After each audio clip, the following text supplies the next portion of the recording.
Hello students, how are you? Students, my name is Naitik Gadve and we are studying your chapter number 11, that is a force and a pressure. So student, in previous lecture we have studied about a various contact forces and specifically about a force of friction. Force of friction हमने पढ़ा था और उसके पहले muscular force. तो last में हमने ऐसा क्वेश्चन पूछा था कि is it possible to takes place a force without the interaction between a two surfaces. भाई दो सरफेस के बीच में इंटरेक्शन के बिना क्या फोर्स आ सकता है? अगर आ सकता है तो कैसे आ सकता है, कौन सा फोर्स आ सकता है, कहां से आ सकता है, ऐसा क्वेश्चन आपको पूछा गया था।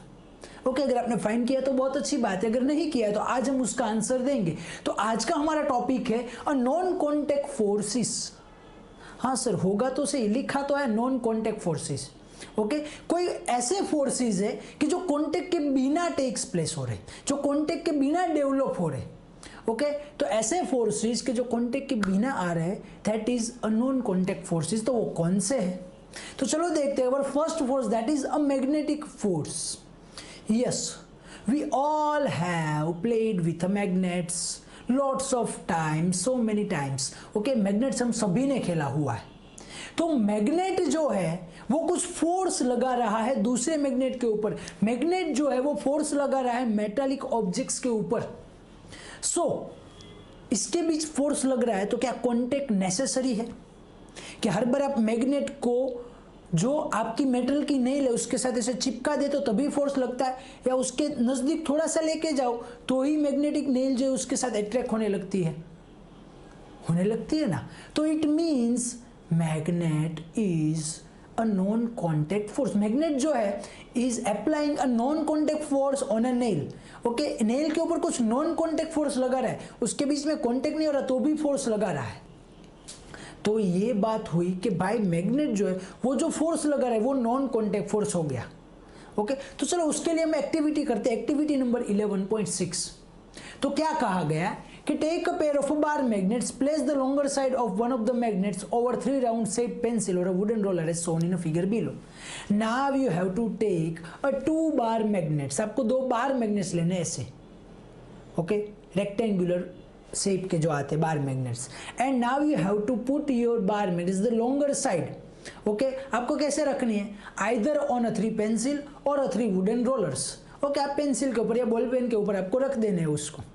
ओके, जैसे आपको फिगर में दिखाया हुआ है उस तरह से आपको उसे रख देना है। ओके, देन आफ्टर क्या करना है आपको? Now bring one of the end the other magnet near the end of the magnet placed on the roller. Now you have, आपको क्या करना है? Okay, now you have to bring the one end of the magnet to the magnet that is placed on the roller. Roller के ऊपर जो magnet रखा हुआ है वहां आपको एक एंड लेकर जाना है और देखना है क्या हो रहा है। धीरे धीरे लेकर जाना है, चिपका नहीं देना है, चिपक नहीं जाना चाहिए, वो खास ध्यान रखना है। ओके, तो अगर वो ऑपोजिट उसके होंगे पोल्स तो मैग्नेट आपके साथ क्या करेगा? अट्रैक्ट करेगा ना, मैग्नेट आपके पास आता जाएगा। आपके ये जो हाथ में मैग्नेट है उसके पास वो मैग्नेट ऐसे खींचता चला आएगा। आपने उसको कांटेक्ट में नहीं लाया फिर भी वो खींचेगा। ओके, वो खींचता हुआ आगे आएगा क्योंकि रोलर के ऊपर रखा है तो इजीली वो मूव भी करेगा। Okay, so observe what happens. अब बोला है कि भाई ऑब्जर्व करो क्या हो रहा है, तब बोलोगे कि हाँ सर वो खींचता जाएगा, जैसे फर्स्ट फिगर में आपको दिख रहा है उसके साथ वो खींचेगा। Okay, and next bring the other and of the magnet near the same and of the magnet placed on the roller. Now आपको जो आपके हाथ में मैग्नेट है उसको आपको क्या करना है? उल्टा कर देना है। एंड क्या करना है? उसके पास वापस लेके जाओगे तो शायद क्या होगा वहां पर? यस, वो रिपल्सन करेगा, उससे दूर जाता जाएगा। देखो सेकंड ऑब्जेक्ट में क्या कि सेकंड फिगर जो है उसमें आप उसको पास ले जा रहे हो तो क्या हो रहा है? सेम पोल से हमें पता है सेम पोल्स होंगे तो वो दूर जाएगा, ऑपोजिट पोल होंगे तो वो चिपक जाएगा। तो सेम पोल अगर पास में लाओगे तो क्या होगा? यस, वो उससे दूर जाता जाएगा। तो भाई आप उसको कांटेक्ट में नहीं ला रहे हो। Then after you are applying any force, then after you are applying some force on that magnet. Roller के ऊपर जो मैग्नेट है ना उसके ऊपर आप फोर्स लगा रहे हो दूसरे मैग्नेट से, या तो वैसे खींच रहा है या तो उसे दूर भेज रहा है। Okay, so not what happens to the magnet placed on the roller every time another magnet is brought near it. Now you have to notice that what will occurs whenever you are bring the magnet near to the magnet on the roller. Roller के ऊपर जो magnet रखा था उसके पास जब आप magnet ले जा रहे हो, कभी इस साइड कभी उस साइड, कभी इस साइड कभी उस साइड, तो मैग्नेट के साथ क्या हो रहा है? सोचो। आंसर तो हमने ऑलरेडी दे दिया है। ओके, लास्ट लाइन में हमारे पास कुछ ऐसा ही लिखा हुआ है कि जब भी आप मैग्नेट को दूसरे मैग्नेट रोलर के ऊपर जो मैग्नेट है उसके पास ले जा रहे हो तो क्या हो रहा है, क्या हुआ? ओके, कि whenever you magnet is brought near it, okay, उससे नजदीक ले जाओ तो क्या हो रहा है? बस एक ही चीज हो रही, या तो उससे दूर जा रहा है, okay, it goes to the opposite direction of that magnet, और it will attract, okay, it will goes to the same direction of the magnet. Okay, either it will attract or it will repel. Okay, या तो वो attraction होगा या तो फिर वो repulsion होगा। बस यही दो पॉसिबिलिटीज है, उससे ज्यादा इसमें कुछ नहीं हो सकता है। सो does the magnet on the rollers begin to move when the other magnet is brought near it? Okay, whenever you are by bring the another magnet near to the other magnet, okay, दूसरे magnet को आप पहले magnet के पास ले जा रहे हो तो does the magnet moves on a roller, roller के ऊपर मूव कर रहा है तो आप बोलोगे यस सर कर रहा है, हमने ऑलरेडी किया हुआ है, हजारों बार किया हुआ है। And does it always move in the direction of the approaching magnet?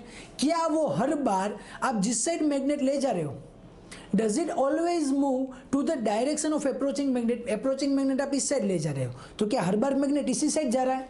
आपका जो दूसरा मैग्नेट है वो हर बार इसी साइड जा रहा है, या कभी कभी वो उसके पास भी आ रहा है? ओके, आप ऐसे लगा रहे हो तो क्या मैग्नेट कभी पास आ रहा है या हर बार वो दूर जा रहा है? तो आप बोलोगे कि सर अगर सेम पोल्स होंगे तो वो दूर जा रहा है, और अगर नेगेटिव पॉजिटिव पोल्स होंगे तो उसे अट्रैक्ट कर रहा है। ओके, तो सेम पोल्स होंगे तो in a same direction, okay, but अगर ऑपोजिट पोल्स होंगे तो इन ऑपोजिट डायरेक्शन। आप मैग्नेट ऐसे लेके जाओगे और ये मैग्नेट उसको चिपक जाएगा। ओके, तो आप फोर्स अप्लाई नहीं कर रहे, उसको कांटेक्ट में नहीं आ रहे तो भी फोर्स अप्लाई हो रहा है। And what do this observation suggest? In observation से आप क्या बता सकते हो, क्या देखा आपने? यस, आपने कुछ ऐसा देखा कि भाई आप अगर दो सरफेस, दो मैग्नेट अगर कांटेक्ट में नहीं है, then after they are applying some force on each other. Whenever the magnets are not in contact with each other, then after they are applying some force, उसके बाद भी वो कुछ फोर्स तो लगा ही रहे, that is a non-contact force, भाई contact के बिना force. So does it mean that some force must be acting between the two magnets? Yes, ये जो क्वेश्चन आपको पूछा है कि does it mean that there will be a some force acting on a magnets, क्या magnets के ऊपर कोई फोर्स लग रहा है? तो बोलोगे कि हाँ सर लग रहा है। Okay, there is some force acting on that object, उस ऑब्जेक्ट के ऊपर कुछ फोर्स लग रहा है। लास्ट लाइन में हमारे पास लिखा है कि there will be some force, question mark है आपके पास कि दो मैग्नेट के ऊपर क्या कोई फोर्स लग रहा है? तो आप बोलोगे कि हाँ सर इन दोनों मैग्नेट के ऊपर कोई तो फोर्स लग रहा है। तो ये फोर्स कौन सा है? हमने जब स्टार्ट किया था तो हमारा नाम क्या है? Magnetic force. ओके, तो क्या कोई फोर्स लग रहा है? ओके, आपको लास्ट में यही क्वेश्चन पूछा है कि must be acting between two magnets, क्या दोनों मैग्नेट के ऊपर कोई फोर्स लग रहा है? तो आप बोलोगे कि हाँ सर लग रहा है। So you have learned in class 6 that like poles of the two magnets repel each other and unlike poles attract each other, as we said earlier, and you have already learned in your class 6 that a like poles, that means a same poles will repel each other. Same poles लेके जाओगे ना, magnet को हाथ में रखो, same poles, तो वो चिपकेंगे ही नहीं, चिपकेंगे ही नहीं। Okay, it means the same poles will repel each other, वो एक दूसरे से रिपल्सन करेंगे, एक दूसरे से ऑपोजिट डायरेक्शन में जाएंगे। And the opposite pole will attract each other, opposite pole लाओगे तो वो चिपक जाए खचाक। ओके, हम ट्राई करते कि वो ना चिपके, जैसे ही थोड़ा सा नजदीक लाते चिपक जाते। ओके, तो हमें ये पता है। तो जब हमने पहले ही बोला कि सेम पोल होंगे तो वो इस साइड जाएगा, अगर ऑपोजिट पोल होंगे तो वो इससे चिपक जाएगा। सो attraction or repulsion between the object can also be seen as another form of a pull and push.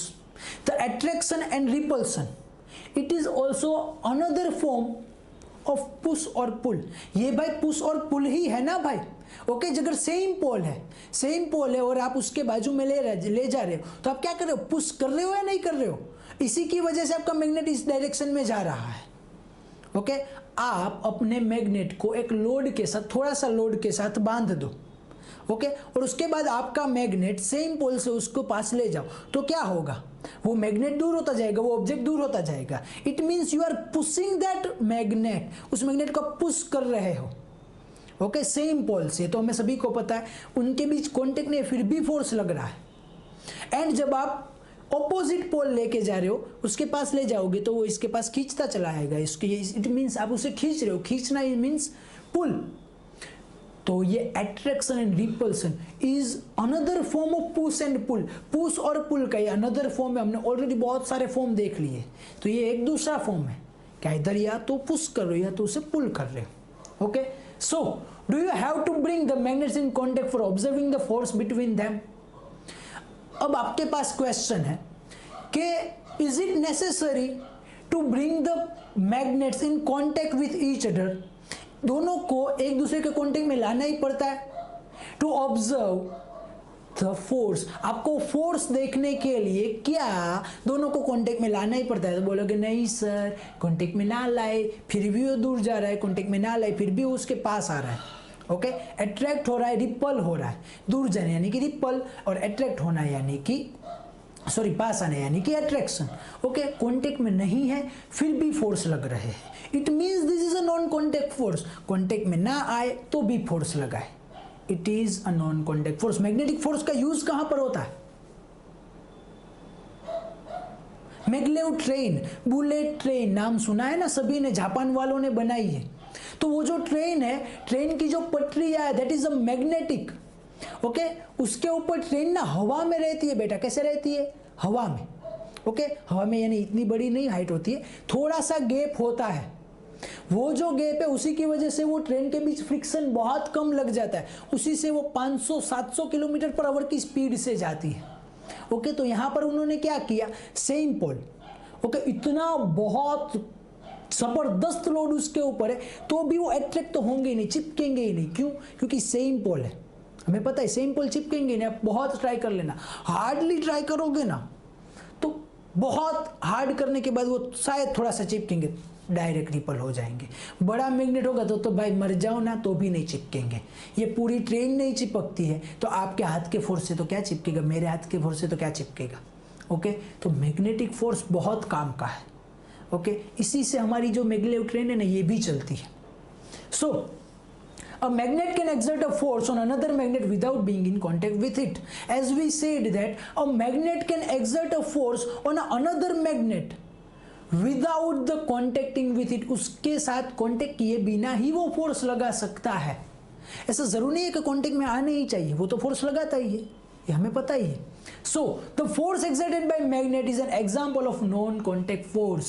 तो ये जो by the force that is exerted by a magnet जो force exert कर रहा है that force is yes this is an example of a non-contact force. non-contact force का example है क्योंकि contact में ना आने के बाद भी वो force लगा रहा है।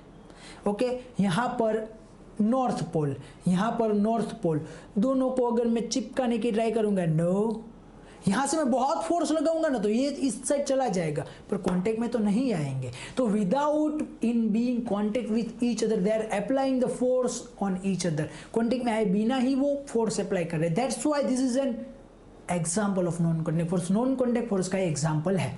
And similarly the force exerted by magnet on a piece of iron is also an non contact force.